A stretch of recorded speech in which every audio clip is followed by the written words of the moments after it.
Hello everybody, this is Mithril Zenith, and welcome to 15 Minute Tier List, the show where we try to make a tier list in 15 minutes.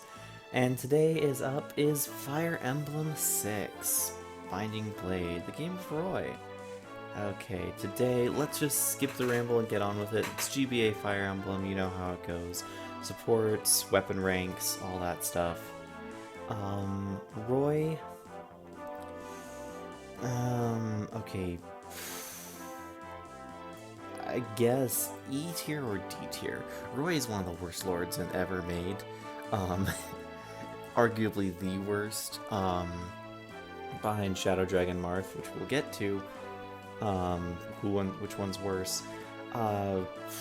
Roy suffers from a super late promotion, as well as the inability to really do much effectively. And just kind of never really gets going, and then in the end game he gets a sword which allows him to one-shot dragons because it's ×3 effective damage off of 18 power, which is why he's not F tier, is that he ends strong, he begins kind of mediocre and it only gets worse from there because he doesn't promote until like basically the end of the game. Binding Blade has a couple of true F tiers though, in Wendy and Sophia. They are terrible, terrible units. Who take so much training to get going, and then don't really give you anything in return. Wendy, you think, oh, she has a lot of room to grow, sure, but you're never going to give her a Knight's Crest because you only get one Knight's Crest at a reasonable rate in this game, and you want to give that to either Alan or Lance, which, by the way, are both A tiers. Whichever one turns out better for you is the one you're gonna end up promoting, usually. But yeah. You only get one Knight's Crest, so hence why they struggle. Sophia, you get so late and she starts getting one-rounded by pretty much everything. Binding Blade is a game full of really terrible characters, as well as really incredible characters, like Rutger. He's just insane. One of probably the strongest pure swordmaster they've ever made, purely because, one, swords have high accuracy compared to every other weapon in the game. Two, swordmasters get 30% crit instead of 15. And three, Rutger's stats are just absolutely insane. Even on normal mode, he starts with near max skill and speed, solid strength, good growths and everything. Yeah. Merliness is, like, really hard to rate as a unit. Because, like, okay, he's a free death, he's a free wall, a free shield, because he always comes back. But all he can do is act as the convoy, but also without him you don't have a convoy. He has his uses, but he's not really, like, he's like impossible to rank, really.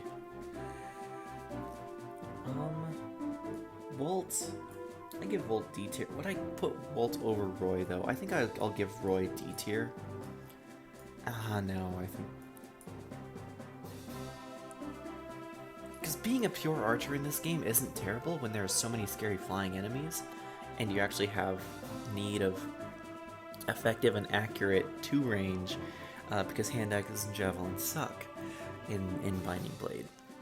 So, but Walt is also just a terrible unit in general. Like, he's not unusable, he's Gordon. Walt is Gordon. He's not unusable, just kind of mediocre. Dorothy is the same thing as Walt, just joins a little bit later. Slightly different stats. I don't really care about the difference too much. Chad, C tier for thief utility. Thieves can't promote in this game, so not much hope or purpose in using him in combat. You don't need extra speed to steal, so that's not a factor. But he gets the job done. Astor, I'll only put the same rank as Chad because even though Astor is just the best thief of the three you get, he comes in a little bit later, and Chad still has some stuff that he ends up doing before Astor even joins in. And I'll complete the thief trilogy by Kath being just problematic, E tier, late joining, yeah, has issues. Do I give Marcus A tier or B tier? I don't know, because Marcus is somewhat useful throughout a decent amount of the game. He definitely falls off about halfway through when everyone else just... But the problem is that you have so few promotion items that it makes his status as a promoted unit more valuable. Clarine takes a while to get going. If you can get her going, she's great, but it takes so long, it's like, why bother? Sometimes. But Sav's on a mount with great speed, meaning great avoid, ends up being a really good unit if you can get her there, but just takes so long to get her there. Lala and Elephant are S tier because Bard and Dancer are great classes. Other S tiers include Melody and Percival, because even though they join late, they join with enough time left in the game to really show off how good they are and to carry your team to victory. There really is no comparison. Like, Percival, you think, oh, he's a late joining paladin. Sure, he has good stats, but he joins so late. Well, he joins before you get your second Knight's Crest. So Percival is going to be your second, late game paladin, not including Alan and Lance, or, Noah and Trek. Where the heck is Noah? Which are somewhere along these lines just because they're later joining, and Trek is just kind of mediocre in all regards, whereas Noah is slightly better. Yeah, that's kind of where things sit for them. Percival is just so good, Melody is amazing. Zealot, I'll give him similar to Marcus. He's a Marcus that comes in just when the going starts to get rough, so Marcus has a little bit of an edge on him, as he's one of your only strong units during those super early chapters. But Zealot can still do quite a fair bit. It's not like he's, completely worthless or anything. Klein is C tier because, while he's not great, his solid bow ranks and decent enough stats are enough to carry him through, as is Igran. Mostly just because the Wyvern spam, they're actually really effective units against the Wyvern spam in the near end game. Because if you have a bow and a decent enough speed and strength, you can either one-shot or eat at least one round most of the Wyverns, which a lot of units can't do. Including Sue, who has speed for days but no strength and no durability. Shin ends up being a better Sue in most regards, better strength, better HP, slightly lower speed, similar skill. Saul is solid enough, he's a good staff user. If anyone's going to be promoted to get light magic, it'll probably be him.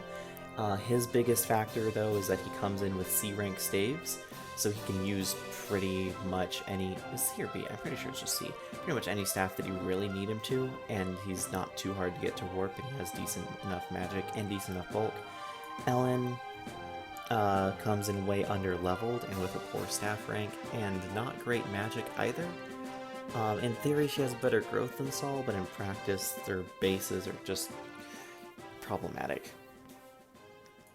Ray I'll give C tier as well, because he comes in, he's a dark mage, he's better than Sophia, but not by a significant enough margin. By a significant enough margin, 3 tiers.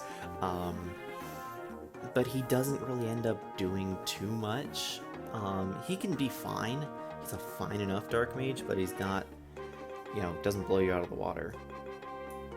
Lou, I tend to always get a pretty good Lou because he has good speed and solid enough magic. He comes in early, he's your early game mage, and by the end, he can just use Air Caliber and 1-round Wyverns. He's pretty good. Cecilia... I'm debating C tier, but I guess I'll give her B tier, because even though her stats are not outright, blow you away impressive, they're still good enough. She just has a really bad showing at the start, so that becomes problematic. Fur, I'll give B tier as well, mostly because she's just a worse Rutger, but she's still very easy to train, and you won't really be upset by her performance because she's just a Rutger with more overkill skill and speed, but less strength. So in other words, she does what Rutger should do, but worse, but she's also a good kind of backup in case your Rutger, never gets any growths. Fa is problematic because you only have like 30 uses of her, 30 attacks until she's done, and then that's it. Has some uses, definitely, not a worthless unit, but just has some problems. Gonzalez, look, he's not a great unit, but I'm gonna put him in A tier anyway, just because that overkills strength with just enough speed and constitution to not get doubled, and eventually potentially start doubling, and berserkers are just incredibly good in this game. Speaking of berserkers, Garrett is C tier because he comes in, he's workable, he can do what you need to. He comes in at the same time as Percival, just basically. He ends up never having enough speed to double, oftentimes getting doubled, never has enough skill to reliably hit, even with killer axes, because axes' accuracy of most weapons is terrible, but ends up being able to fill in the roles that you need him to, if you need him to. He's kind of like Ralph in that way, from Thracia. Zeiss comes in too late to really get going. You can make him work, but it takes a lot of effort, and what you get is oftentimes just kind of melody minus. Again, Wyvern is good. Wyvern's a good class, and Zeiss can be a good unit, but he comes in so late it just takes him a while to get there. The est, so to speak. Alina I'll give B tier because she's there with you long enough to train and level up. She has great magic growth and kind of, a coin flippy speed growth, whether or not she's fast enough to double. But fire is great with accuracy. Most magic is just solid in Binding Blade. And she has enough power that if you get her to endgame, she can probably one-shot Wyverns with the Four Blaze. Juno, do I give Juno D tier? I'll give her C tier because she comes in, she's good enough to do stuff, even though she's not really a combat unit. Flying utility is always somewhat useful, and she's a little bit better than Zeiss in that regard because being promoted automatically, having kind of the stats to push through. Thea and Shanna also kind of are C tier because they are, once again, utility units first and foremost. They're never going to really pop off and be incredible. The way that the enemy encounter design of Binding Blade kind of ensures that no units really end up being good enough unless they have superior bulk, which is why Melody is up here, because even though, they're faster than her, Melody has the strength and the defense, whereas they don't. Douglas is E tier because he comes in, he's a general, he can do some things. I guess maybe he's D tier. He can perform some roles against the Wyverns, but he's going to be slowing you down and not really able to get into the right positions. He's also really too heavy to lift oftentimes. Geese, another C tier. If you want to train him, he's fine. He just, can be hard to get going and comes in at the end of the Western Isles when, mostly all your other units are nearing their promotions, and here you have like a level 8 pirate, kind of mediocre. Speaking of kind of mediocre, I guess Bartray's a B tier because he comes in with enough weapon ranks and good enough stats to be useful into later in the game. Corel just comes in too late to do anything. Amazing growths, but yeah, no. Walt, no. Ward and Lot and Wade. I'm giving E tier just because they have their roles, and warrior promotion gains are insane. But they are not gonna be like the most incredible units to train up and level up. Deke, on the other hand, he never really ends up capping anything, but his base performance is good enough, and he's one of the only solid units you have for several chapters in the game, that he ends up just kind of outshining everyone, and you end up wanting to use him out of sunk cost anyway. OJ is just Deke without that, good shining early game. He might be better growth-wise, I don't know. I don't really care. I think he's a C tier unit because he's just kind of one more filler. Echidna's B tier, probably above Bartray, but I don't know. You know, again, these tiers are not ranked within the tiers. Decent enough, solid enough hero, gets weighed down by axes, but, you know, does pretty much what you need her to. Diane, he's useful once you get him into the end game because he can fight the wyverns pretty well. Other than that, though, he's kind of, you know, he's very similar to like a promoted Sue. He's gonna have less speed but a little more bulk. And you get him for free, but he also, you know, you don't have the time to really put much into him. Nimue, good staff bot endgame. Yoder, good staff bot endgame. Probably gonna give him C tier because Nimue has a little bit more. Yeah, they're pretty similar. Good staff bot for endgame. Hugh is the you get what you pay for unit. He actually gets less stats if you pay less for him. He's fine. He's a mediocre, middling mage if you need someone else by endgame or just want mages. And then you have Boris, who will give E tier, and then Barth, who's F tier, because endless defense and nothing else. Like, Barth is the unit that says, hey, strength and defense are good stats, right? Well, yes, but you need other things to compete with them. And when you're getting one-rounded by mages and by anything with close to effective damage, because you have 0 speed and 0 skills because you can't hit anything, then you become problematic. Still better than Wendy, though, because he can actually survive a hit, whereas she can't in the first place. And then Boris has at least a couple more chapters on them. So yeah, this is what I would do for a 15-minute Binding Blade tier list. Pretty confident in that. The only things I would maybe move is like Gonzalez and Zeke might be B tier, but I feel like they're good enough, better than most of those B tiers to kind of deserve A tier. Shin might be good enough to deserve A tier, actually. And if that's the case, then maybe Sue's B tier? No. I think this is fine. I think this is good enough.